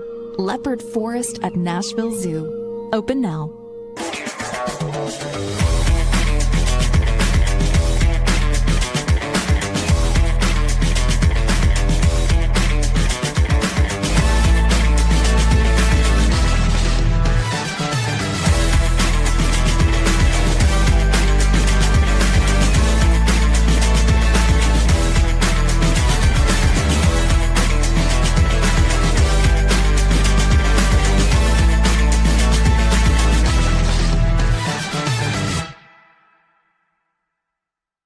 Jones & Lang Sporting Goods here in Columbia has been outfitting teams, officials, and anybody else from T-ball to college for 50 plus years. Be sure and check them out at 931-388-8060 or online at jonesandlang.com. Jones & Lang Sporting Goods, the look of a winner. Piggly Wiggly, located in Neely's Mill Shopping Center, is Columbia's locally owned and operated Cost Plus 10 grocery store dedicated to serving the community with low prices and smiling faces. Piggly Wiggly offers fresh, hand-cut meats daily, as well as daily hot plate lunches from their deli counter. You're certain to see smiling faces and a helping hand when you're here at Piggly Wiggly. Come by and check out our fresh produce, high-quality meats, and more. Down home, down the street, we'll see you at the Pig.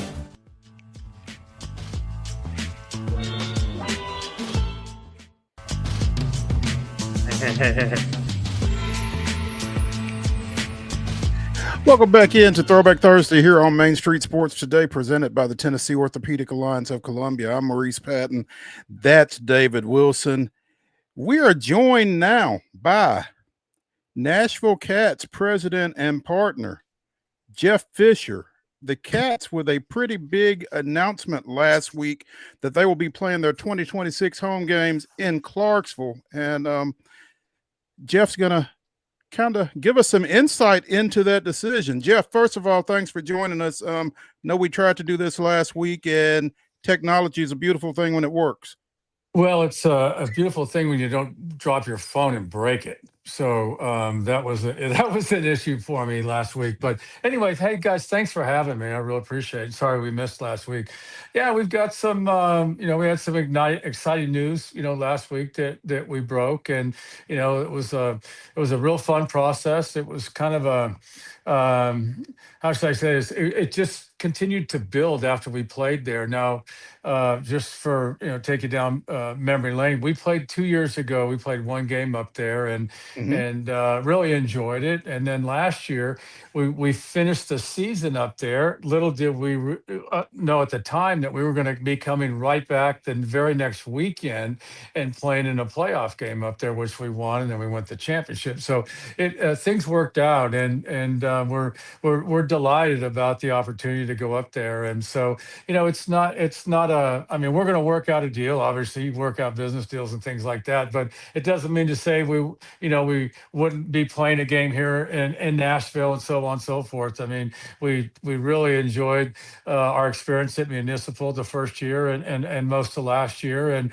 sometimes you got to make business decisions. It's a great market up there. We can partner with the base, and Austin P is there, and the community is really, really excited about us coming up. So we're looking forward to it. And from a big picture standpoint, it's great for the league. The league needs a market like Nashville, in addition to Clarksville, and it just gives the league a standard for which we want to continue as we bring in new membership. So as you discuss all that, Jeff, the question that kind of strikes me is this temporary? Is this permanent? Are y'all the Clarksville Cats? How would you characterize that situation at this point? Well, nothing's permanent, but we're going to have a relationship with the city of Clarksville. And so we're going to be playing games in the future there. As far as returning back to Municipal, we have no problem, or any place else for that matter. We have no problem. But is the market? They've got open arms. We're well underway with our agreements, and there may be some more information coming with respect to potential place to play a league championship game, if you will, there. So they really jumped out, and the fun part about this is F&M Bank Arena. Obviously, we all understand the relationship with the Predators, and the Preds have kind of taken us under their arm, if you will. They're great people there, and Sean Henry and the whole group. So we're kind of looking forward to partnering there as well. And it's a great venue. It's an intimate venue. We got great reviews, and so we're just kind of wait and see what happens. Would you call this in light of F&M Bank Arena and its newness and all the bells and whistles and that kind of thing? Is this more of a facilities driven move? Is this more of a fan base driven move? Is it both of the above? Well, yeah, it's a great couple questions. I would say from a facility standpoint, yeah, it's cutting edge. It's easy to get in and out. You got replay, you got jumbotrons, you got easy placement of the play clocks, and the conversion from the field. We got storage up there to store our field and our dasher boards, and and the nets and the goalposts and all those kind of things. So it is convenient, and we're excited about the technology. You guys are experts in the technology. You see a change, and there's the potential. I mean, obviously we have a great potential in the league, or we wouldn't be having this conversation, but the potential to stream and use different partners there, and then the gaming stuff that's ahead, and the instantaneous statistics, which is much needed in the league. So the league's rolling along, and we'd like to take advantage of F&M Bank Arena, which the Preds and and everybody has said come on with open arms. We'd like to take advantage of it and try to take advantage of the current technology from a broadcast standpoint.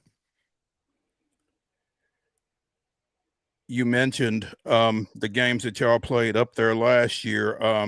I think your last regular season game was 5,000 plus in attendance there, and that's a number that I'm not sure what your numbers were like at Municipal, and I don't want to do or say anything to disparage Municipal, but I mean just those kind of numbers and that kind of excitement, I would think is something that you didn't see a whole lot last year.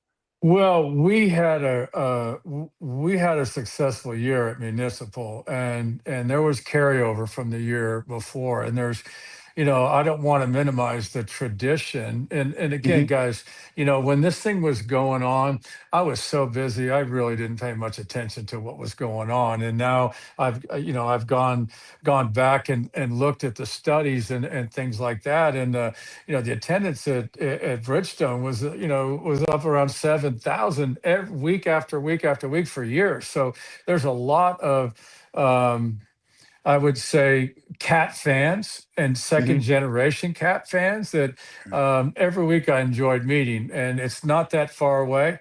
We would expect. I mean, we'll provide, and we're already looking into party buses and things like that to come up, and and things like that. So we're not turning our back on Nashville. We just feel like the opportunity to change venues is something that we have to definitely take advantage of. Jeff, you mentioned obviously the Predators being here in Nashville, the Titans as well. Why is it important though for arena football to have a home here in the Mid-State, and particularly in the Clarksville area?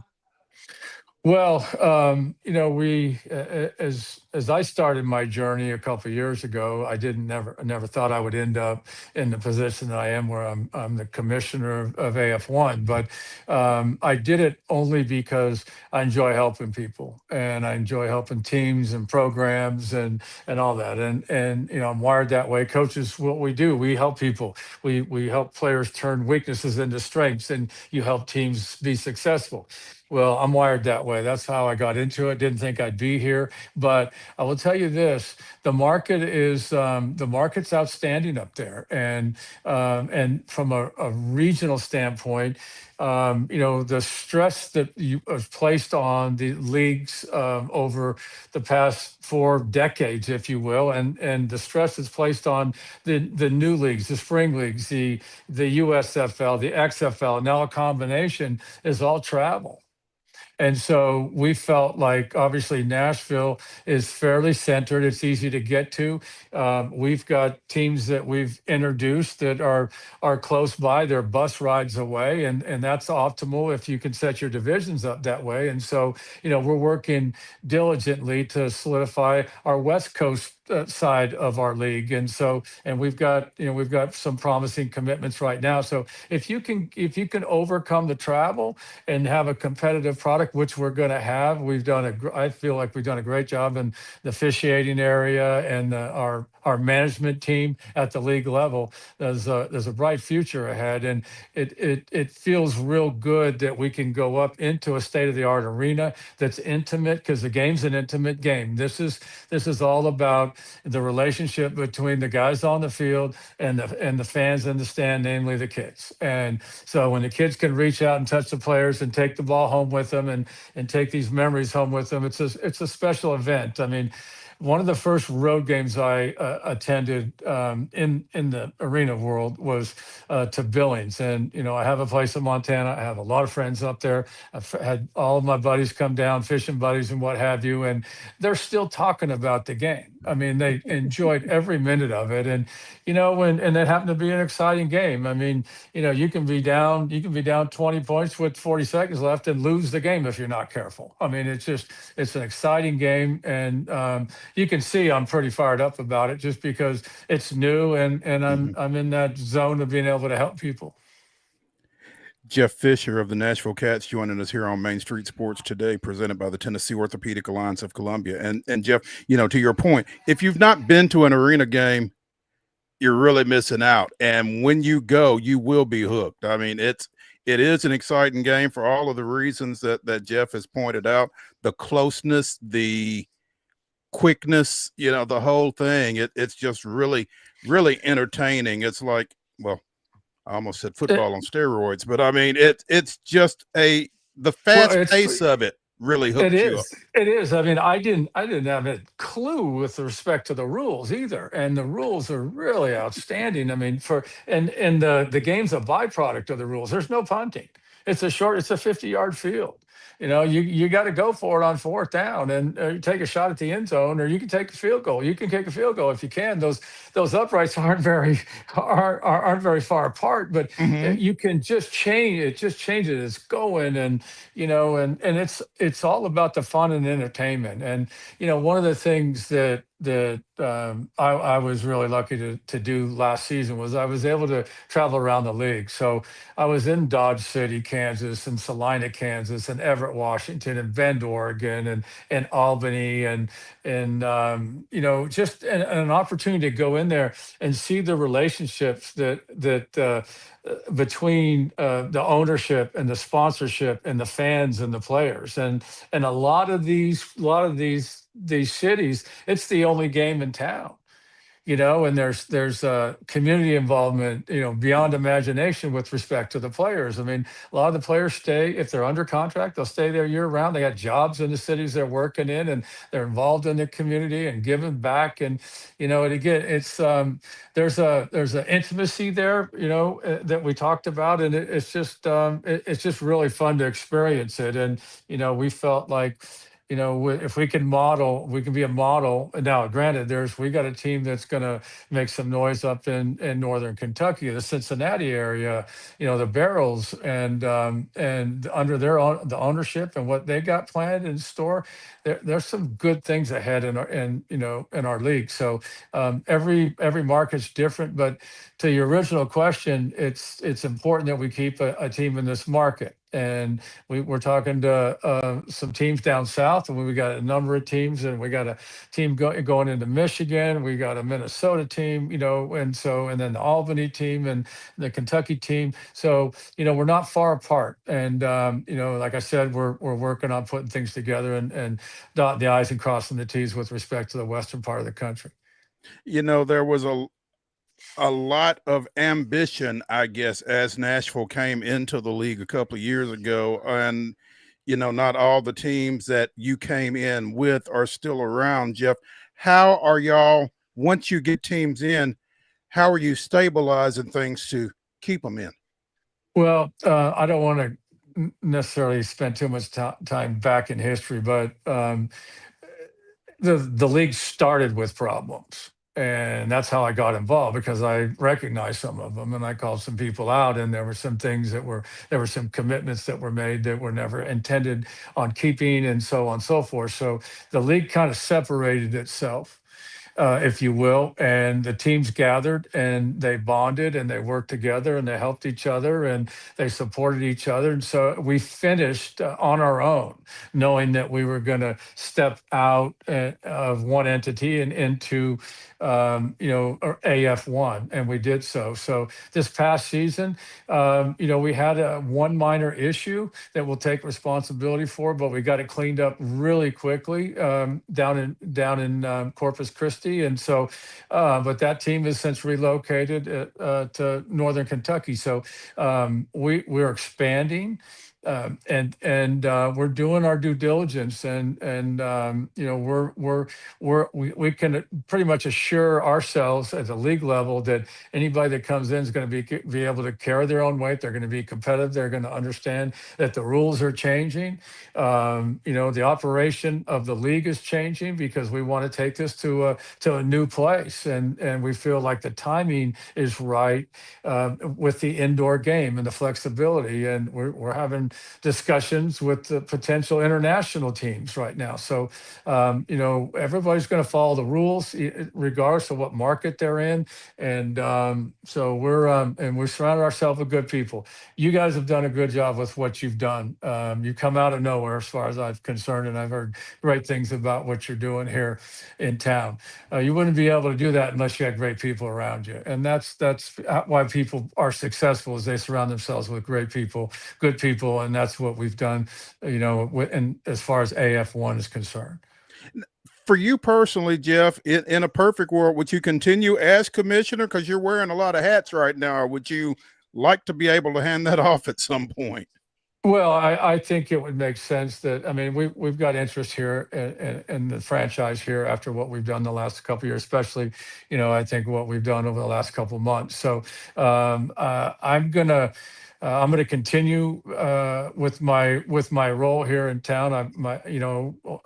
or up in Clarksville, and I'm committed to doing that. I don't see any conflict in it. I do want to take this league to a place that return them to where they were and go way beyond just because of technology. from last year, 2 years ago, you guys came into the league. You made it to the semifinals. Last year, you made it to the championship game. What has allowed you all, and you talked a lot about having good people around you and that kind of thing, but to be as competitive as you have been with everything that's been going on, how have you all been able to do that? Well, I'm gonna give all that credit to our head coach and general manager, Darren Arbett. Darren is a handful of wins from becoming the all-time winningest coach in indoor football history. He's been doing it for decades. He's an outstanding man. He understands the game. He has great respect, and players like to play for him. And as we speak, I mean, I spoke with them. We had some league meetings late in the weekend and early in the week, and I spent significant amount of time with them. And the theme in the building was, how did you guys put this roster together already? And so the rest of the league recognizes that Coach Arbett and his staff is outstanding from that standpoint. They understand players. They know how to take care of players, and they understand the nuances. And it's a different world. Just to kind of give you guys an idea. The teams take care of the players' housing during the season and their meals during the season. And so, and I think it's important from that standpoint, because granted, these kids are playing this game because they love the game. I would say 8 out of 10 of them have aspirations to move on and are hoping they can make one play in one game that may catch a scout in the NFL's eye. And so, but there's a handful of guys on every team that just love playing this game. They go out and they can make some money, and they can get involved in the community, doors open, but they just love playing football. And it's a different type of athlete. Again, I'm still learning, but the linemen are different, the defensive linemen are different. And as compared to this game in the past, when the Cats were making their run in the decades of indoor football, those players were two-way players. It was Iron Man football. That's not the case anymore. We've got specialists in every position, because that's better for the kids. I mean, you don't want to be a pass rushing defensive end and then have to stay on the field and play guard and get pass rushed against. So and hope that maybe an NFL scout doesn't see you playing guard. So, and then, I mean, you hate to lose a game because you have a cornerback that ended up as your third receiver, and he dropped the ball because he can't catch. That's the reason he's playing defense, So, the positions are becoming specialized. There's a great deal of emphasis placed on the kicker. Imagine what the kicker can do in a game. I mean, if you kick off from the goal line, okay, it's a 50-yard field. You kick off from the goal line, you add 10 more yards to that, and you kick it through the uprights, it counts. It's points. And they take possession of the ball. It's a touchback, but you add points. You ring the scoreboard up. So there's a lot of stuff that's unique to this world. And the quarterback position, for that matter, is different. One would think, oh gosh, if we had a Lamar here, could you imagine if we get somebody who can run all over the field? It's a shorter field. and it's not that easy to run all over the field. What's required at the quarterback position is recognition and getting rid of the ball ASAP in positions where, and the receivers now, I mean, we got receivers, I think our entire receiver crew that's just under contract right now here in Nashville, they're all over 6'3". So it's big receivers and big plays down the field and high scoring and all those kind of things. So again, I'm learning fast, and I'm loving every minute of it. Jeff, before we let you go really quickly, we would be remiss not to ask you at least one question about the Titans here in town. We saw last week where Brian Callahan calling to his quarterback coach and Bill Hardigree for rookie quarterback Cam Ward, who's obviously the #1 overall pick this past year. Kind of talked about just developing a rookie quarterback, how it's kind of important to have just continuity and a familiar voice for him as he goes through the trial and error of his first year in a tough league. Well, I would say Brian knows what he's doing. He's going to give Cam the best chance to be successful, and apparently Brian felt that turning the play calling duties over to the quarterback coach was the right decision.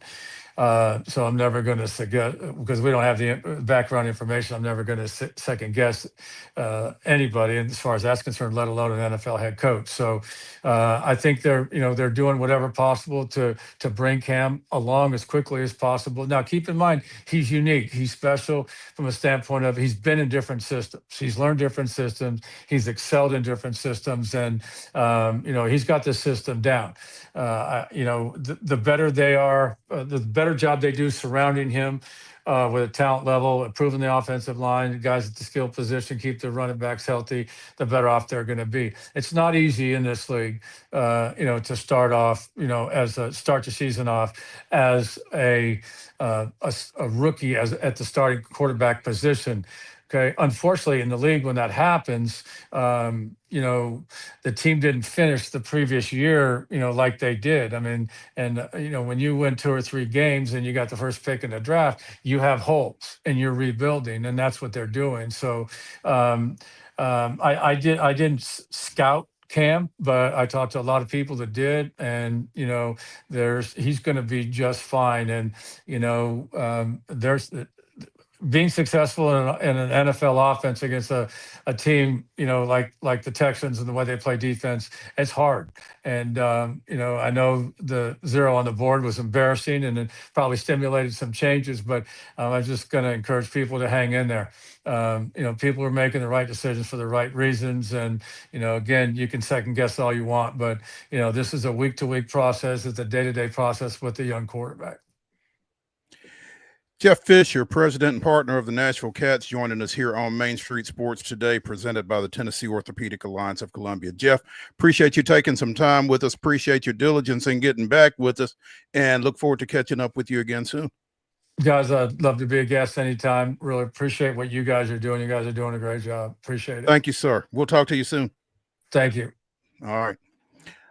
We are going to go straight into the grab bag for our final segment here on Main Street Sports today on our Throwback Thursday edition. Thursday night football. We talked about it during the rundown.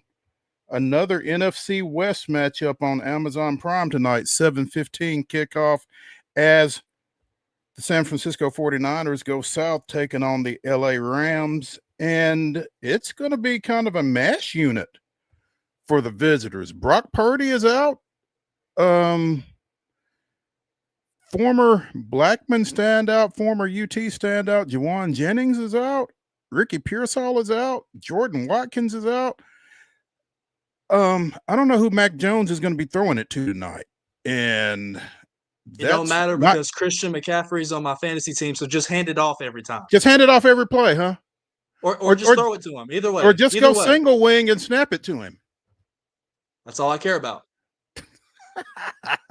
I have both running backs tonight, so I guess the good news is I can't do any wrong because somebody's going to be hopefully leading late in the game and needing to hand the football off.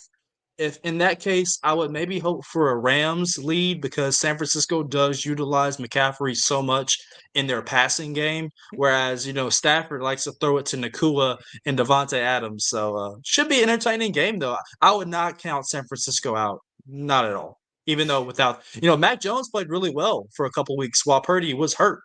And, Purdy turned the ball over in key situations last week against Jacksonville, and that was the reason why they lost. So it should be a good game. Again, Mac Jones is going to be throwing it to guys that may not. He's going to throw it to McCaffrey. I hope they catch it because it might be their only NFL catch, unless it is McCaffrey. Yeah, it's going to be an interesting matchup, like you said. 7:15 kickoff on Amazon Prime. The Niners and the Rams each at 3-1. Saw an article. AJ Brown threw 4 games, and it's tough to complain when your team is 4-0, but receivers being who they are, AJ's got 14 catches for 151 yards and a touchdown for the Eagles again through this 4-0 start. That 151 receiving yards for AJ is 66th In other words, if you look down the list to the top 60 receivers in the National Football League, A.J. Brown would not be on it. I don't know what you do about that, though, because, again, you're 4-0. He's definitely sent out some cryptic messages on social media, too. He had a Bible I'm not verse sure I they're saw very that this cryptic at morning. all. He wants the. I mean, I think he said in the media yesterday. You know, when we are struggling offensively, we're not moving the football, etc. You know, I feel like, and I mean, every wide receiver and every good player feels this way, right? I can help us move the chains. I can help us get into the end zone, and he can. Like, you know, Drew Brees said it best. Was it a couple weeks ago on ESPN? He said, you know, their offense is boring. You know, it seems like it's Saquon Barkley left, Saquon Barkley right, tush push. And, you know, Jalen Hurts can, I mean, we saw it in the Super Bowl last year. Jalen Hurts can throw the football down the field. They just don't let him at times. We saw it in the second half against the Rams. He was throwing the ball all over the yard. A.J. Brown, Devontae Smith doing their thing. They have playmakers on that side of the ball. It just seems like they really lean on that offensive line. There's no problem with that. But it seems like Saquon is always getting the most of the work on that offense has some good players. Not talked a whole lot about the Titans. It's kind of tough to talk about an 0-4 team. They do go to Arizona this weekend, the second of 3 games on the road. But some good news coming out of Ascension St. Thomas Sports Park earlier today.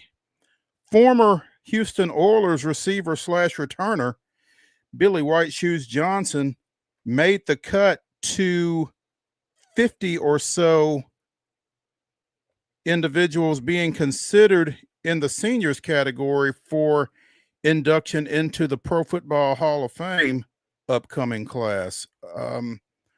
The seniors Blue Ribbon Committee cut that list from 162 nominees to, well, they were trying to cut it to 50, but there were ties, and so they officially cut it to 52 players. And again, Johnson is among those. 3 Pro Bowl appearances in 14 seasons with the Oilers, Falcons, and Redskins. 123 career kickoff returns for 2,941 yards and 2 touchdowns. 282 punt returns for 3,317 yards and 6 touchdowns. So 8 return touchdowns over a 14-year career. It felt like more. But he also had 25 receiving touchdowns over his career, catching 4,211 yards worth of passes, 337 catches. He was the punt returner on the NFL's 75th anniversary all-time team that was announced in 1994 and is the only member of that team not in the Pro Football Hall of Fame. 25 years later, he was also named to the 100th anniversary team as the punt returner. Member of both the 70s and the 80s NFL All-Decade teams. So, you would like to think that Billy White Shoes Johnson is headed to the Hall of Fame. And this is a step in that direction for sure. Yeah, absolutely. I remember covering the Texans game with Terry up in the booth a couple years ago, and Nick Westbrook-Akine did the tribute to him in the end zone on a dance. So really, really cool stuff. So hopefully that is definitely something that can happen. It needs to. If you are looking for college football tonight, it's a thin schedule. Specifically, Sam Houston State, New Mexico State kickoff at 8 o'clock. You can see it on CBS Sports Network. That is it for Thursday night college football. Should be cranking up, though, because I know Conference USA goes to their midweek games later this week, this being one of those. But if you're a college football fan, tonight's a tough night. You might have to watch the NFL. So, David, last week I asked a question, Virginia Tech, UCLA, Oklahoma State, who's next? And you tagged Sam Pittman in Arkansas. So you could have took next? it to the bank Quickly. Yeah, should have. Napier's your next guy out. Okay. Florida, y'all are on watch. That's going to do it for the Throwback Thursday edition of Main Street Sports Today, presented by the Tennessee Orthopedic Alliance of Columbia. Be sure and join Wade and me tomorrow at 2 o'clock, we will have the Wonder Slate as we give you our 10 weekend winners, among other things. Again, 2 o'clock tomorrow. Me and Wade right here on Main Street Sports Today, presented by the Tennessee Orthopedic Alliance of Columbia. Y'all have a great evening.